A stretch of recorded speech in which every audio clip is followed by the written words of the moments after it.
Hello guys and welcome back to my channel. Today I want us to do something different rather than the usual every week vlog. Today I want us to do a sit down video where we talk about something that has become very important to me of late. I've always been someone who loves books a lot. I've always been someone who loves to have journals, to have notebooks, to have paper and stationery. I've always been someone who just loves to interact with paper, pens, pencils, stationery media. So today I want us to talk about that, to talk about how you can get back into reading and how you can make an ecosystem around reading. I've always loved books, even as a child, and I think my love for books really has been something consistent throughout my whole life. But at some point in my life, my love for books kind of withered in a way, and I did not engage in reading as much as I wanted to. I was barely reading for the fun of it. And I have a few reasons why I think this could have happened. And one of them is simply being in school. Like going to school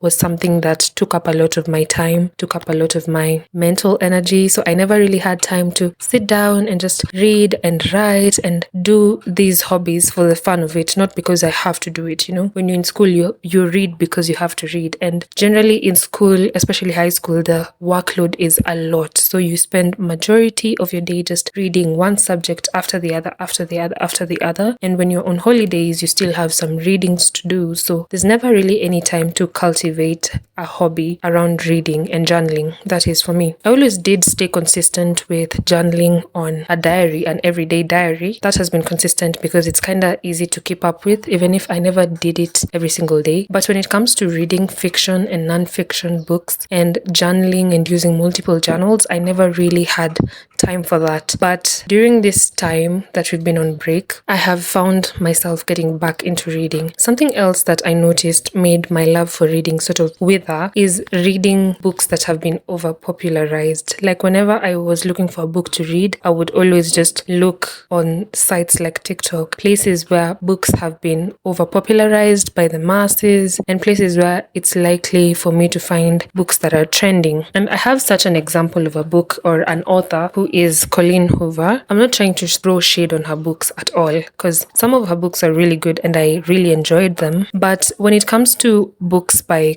Colleen Hoover, I feel like I used these books to try and get myself back into reading because they were the books that everyone was recommending, and generally they are not my style of books. And that's one thing you have to really take care of a lot because everyone has their sort of reading style, reading tastes. So try and get back to reading by getting or grabbing books which are in your taste. I was unfortunately not able to do that because most of the books which are in my taste are not accessible to me. Like I cannot find places to buy those books, I cannot find places to rent those books or to get those books unless as ebooks. And reading ebooks is one of the things which made me start hating reading. I feel like reading is such a physical activity. I have to have physical pages that I am turning. I have to fold the pages. I have to write inside the book and highlight and annotate. And having ebooks just meant that I could not get into the physical aspect of engaging with this craft that I love. I used to blame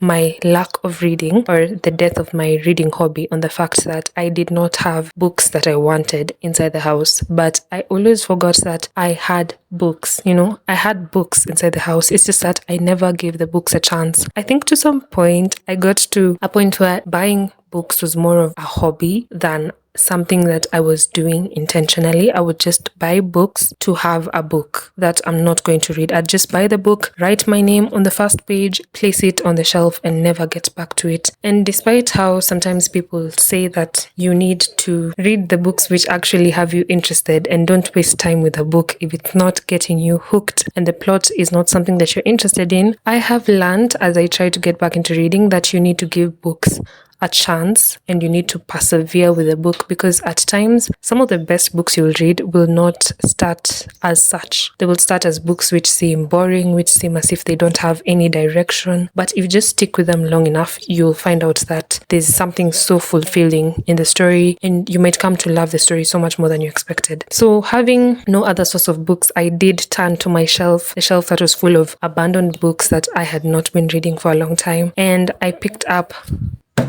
a couple of books. I'm gonna put this aside we'll talk about that one later. So these are the books that got me back into reading. There are 3 books from very different authors with different backgrounds, very different stories, very different plots, but they are ultimately the books which rekindled my love for reading. The first one is Master and Servant by David Muller. I'm not going to talk about these books in detail. I just want to give you the names of the books just in case you want to know. The second one is Scarlet Song by Mariama Ba. And the third one is Girl Missing by Sophia Mackenzie. Of these 3, I think my favorite one has to be this one because the story and the plot was so unique. It was a love story of a Senegalese man and a French lady during the colonial period, and such marriages were sort of forbidden. So it was a really interesting read. I don't want to go too in-depth on them. I already talked about this in my last vlog. After reading those 3 books, my love for reading was exponentially increased. It had shot, and I was looking for books around the house, the same books I'd always ignored, and I started stacking my books in 2 stacks. I had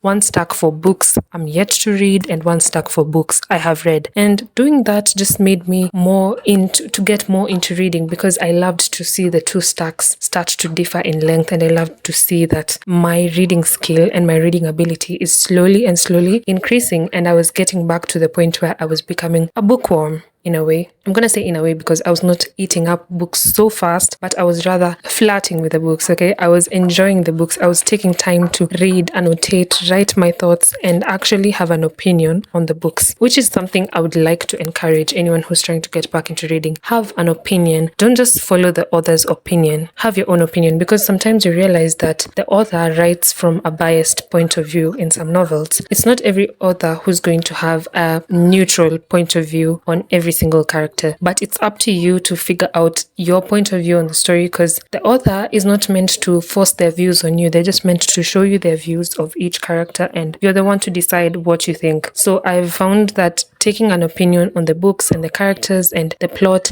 has helped me just engage with the book more. I have started pairing fiction and non-fiction such that I am reading 2 books at the same time. Sometimes I'm in the mood for fiction, sometimes I'm in the mood for non-fiction. And at the moment, those 2 books are these. This is my fictional book. It is Herald of Joy by Pamela Bell, and it's from a series known as Wintercomb. But even without reading the other books in the series, the story still pieces itself nicely together, which I absolutely love. This book has quite literally such tiny words, but I have been enjoying reading it so much. It's set during the English Civil War, which I've never really known about. I never even knew there was an English Civil War, which is making me just learn a lot about history. I'm doing some little background research to understand the book better, because it's sort of set in actual details. And when I read the preview of the book, Pamela says that she actually did research, and some of the things that she has recounted in the book are exactly as they were. So this is something that is helping me not just explore reading a story, but also history. The non-fictional book that I'm reading is known as Cringeworthy by Melissa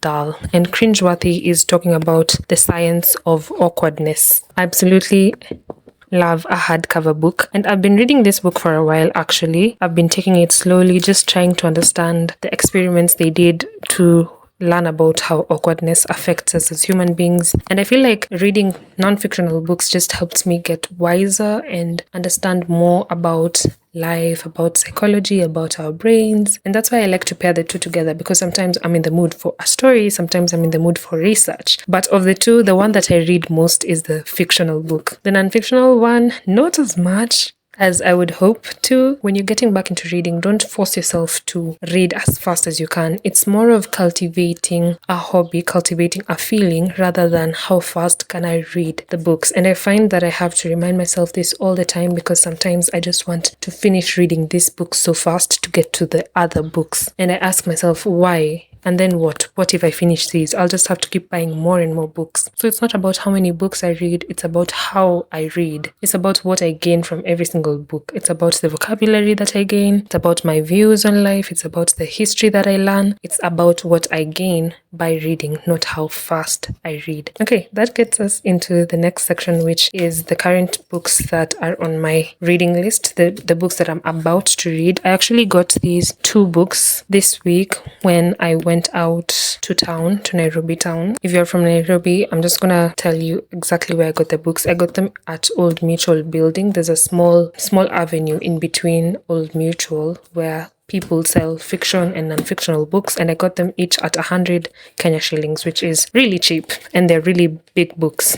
This book is known as The Persian Cafe, and it's a mystery story. It's about a mystery in a small town about a girl. The girl who solves the mystery is a girl who works in a cafe, a Persian cafe, and I feel like I love small town vibes, and this book does seem to give small town in capital letters. So I picked this book up. I also picked it up because of a recommendation by John Grisham. He wrote a review saying, "A haunting story, beautifully written, finely plotted, filled with people who linger long after the last page." Of course, I'm not really sure if that's the actual John Grisham, the author. There might be a lot of John Grishams, and the marketers might have used that as a leverage point, which absolutely worked for me in this case. But either way, the book itself had caught my attention, so this is definitely the one that I will get to reading right after I finish Herald of Joy. The other book is The Goodbye Summer by Patricia Gaffney. This one is a book about a girl who's always lived in the confines of home, living with her grandmother, and finally she has to move out and to live her own life. And she's in her early 30s, I think, 32 years, yeah. This book kind of describes the point in life where I'm almost getting to. Not that I'm almost getting to 32, I'm just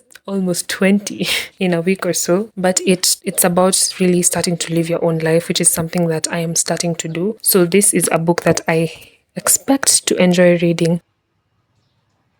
Now, I want us to talk about how I pair my reading with journaling. And I'm going to talk about a few books here.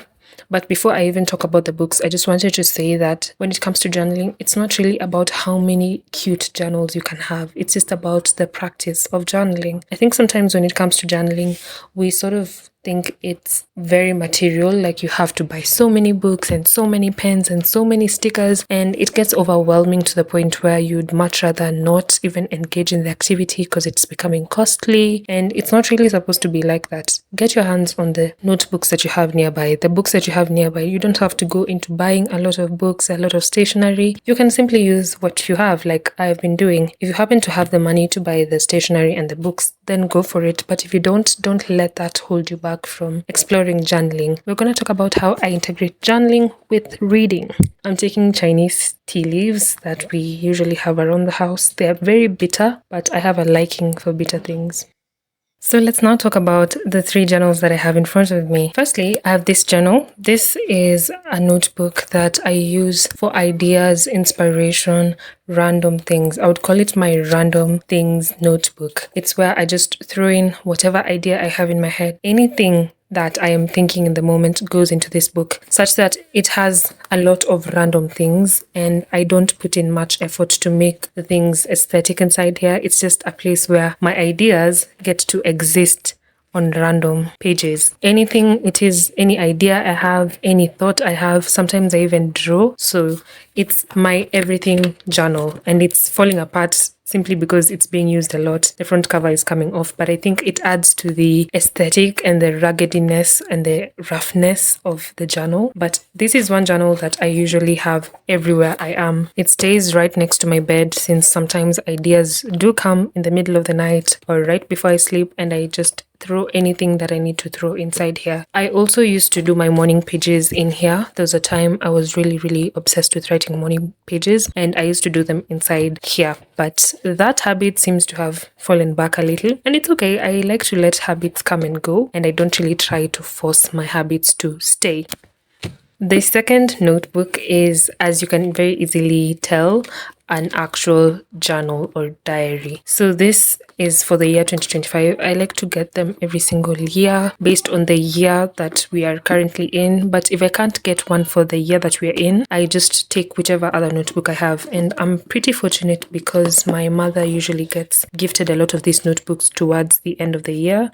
So I can be sure that I'll get one for 2026, for 2027, over and over and over again. In this journal, I don't put pressure on myself to write every single day, but whenever I remember to write, I do write, because some days I find myself writing way too much and using up more than one page. Other days I have nothing much to write, so I sort of let myself flow into the habit. But one thing I do is I keep my journals right near my bed so that whenever I see them before I sleep, maybe right after waking up, it triggers me to read, it triggers me to open them, to write in them. So keeping them nearby is something that has really skyrocketed my habit of journaling and reading. So like right now, the last entry I had in my journal was last week on Sunday. As you can see, I don't force it, and if I look through them, last week I was very active. I wrote on Wednesday, Thursday, Friday, Sunday, Thursday. It's very random, but when I write, I sort of write about something significant. I'm not just writing today I did this, that, and the other. I like to write about things which I want to remember, because when I just write and force myself to do it on a daily basis, then I lose the joy. It's no longer fun. I'm no longer doing it just because I enjoy. I'm doing it because I feel obligated to. And that's one of the things I don't like to do with my hobbies. I don't like to force myself to do them. I have to be the one driven to do them. The last and arguably my most favorite of all is my commonplace journal. I started commonplacing while knowing that I'm commonplacing last week on Saturday. I just started commonplacing after going online and looking through YouTube videos explaining how to commonplace, and I realized I have been commonplacing in this regular notebook for a while. It's just that I feel like I want to do it in a more intentional way and in a way where I organize my things a little better. And so I got this notebook from my mother. She always has notebooks lying around, which I'm so absolutely grateful for. And as you can see, this notebook is a binder notebook. It's the one where you can actually open the pages, which I thought was perfect when I was going through the notebook stacks that I could get to choose from. I thought it was perfect because I want a notebook which is very flexible, which I can remove pages and return them without having to rip them out. But I want to walk you through how it looks on the inside on some parts. This is the first page that I want us to talk about. It has like a sort of wallet system going on here where I can put my things, and I have put my ID. I made myself a cartoon ID, but I made myself a cartoon ID that says my name, Lily. This is my commonplace book and the date which I got it. Then inside here, this is my index. Basically, when I was researching on commonplacing, I found out that it's best if you have like a sort of index system or a table of contents to give a guide of how you have categorized things on the commonplace book. For example, my index is personal, thought, media, and people and relationships, and each index is color coded such that I can be able to locate anything based on the color that's at the top of the page. A take that I found to be properly summarizing what a commonplace book is an encyclopedia of all your interests, whether it's in film, media, books, thoughts, epiphanies, your personal life, anything that is in your interests. And I love the idea because I usually find that I am someone whose interests lie in so many different fields. So when I have one book where I can condense all my interests into, it makes it so much easier for me to even find connections between my interests. So a commonplace book is really a nice way to do that. And one thing that I love to do is to integrate art into commonplacing. Here I have notebook and this scrap of envelope paper. I usually take different scraps, like I can tear out a chunk of this and I pick out from this notebook a few pages. I usually love using such notebooks in commonplacing, in adding just texture and variety to my scrap work. And I like to put the scraps on such a little tray so that when I'm commonplacing, I just pick scraps and I use them. I also like to use sticky notes. I have this small pack of sticky notes. I also have these striped colored papers. I don't remember what they're called. It's called something cards.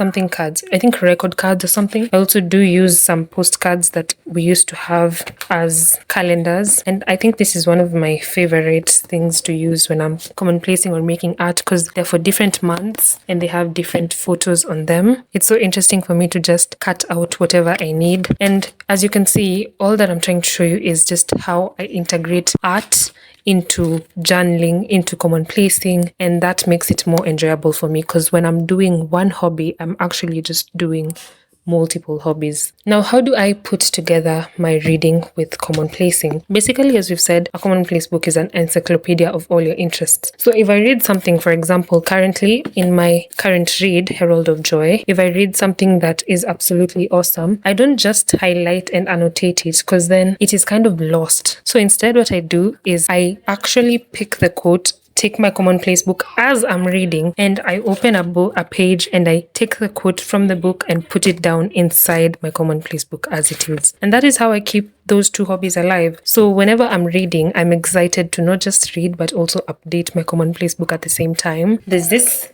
page. I actually made this page yesterday. This is a page about creating and how creating is cool and how you're supposed to stop trying to be cool, be nerdy and obsessive about the things you love. Enthusiasm will get you further than indifference. And I write my thoughts about it. I add artisticness to it, and that just makes something that was just a quote that I saw somewhere and loved into something that I have thought about and expounded in a way that connects with me, in a way that I find to be interesting. And this is how I keep my whole ecosystem of reading and writing, commonplacing, journaling, all these things. This is how I keep them alive. This is how I make my days richer. This is how I replace my hours of doom scrolling with something that is more fulfilling, something that makes me wiser, something that makes me more intellectual, but at the same time fuels me and makes me happier. And I have noticed my days becoming longer in a nice way. I actually notice how my day is passing whenever I'm actually scrolling or watching way too much YouTube. And I think about commonplacing. I get so excited that watching YouTube is no longer interesting. I'm just excited to get down on my desk with scraps,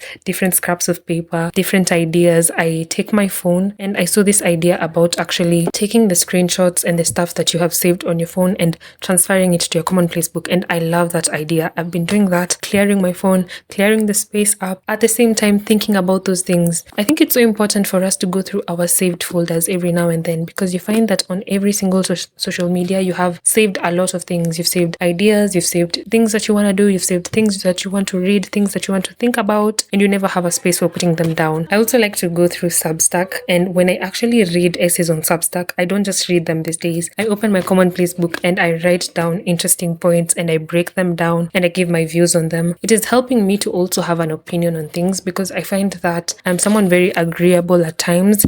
It's hard for me to form like a solid opinion on something, but when I start talking about my opinion in writing, I find that my own opinion about things just gets refined and I'm able to think about what I think concerning things and to pick an opinion, to pick a stance and to argue it out in my own way. So yeah, this is everything. I really encourage you guys to get into hobbies that you used to love and you kind of forgot about. Try getting into things which you feel fuel you, because it's not really about the hobby, it's more about the feeling that you get when you engage in the hobby. Otherwise, I feel like I've talked for way too much. I'll see you guys in next week's video. Have a lovely rest of your day, evening, night, whatever, and get back into your hobbies. Bye.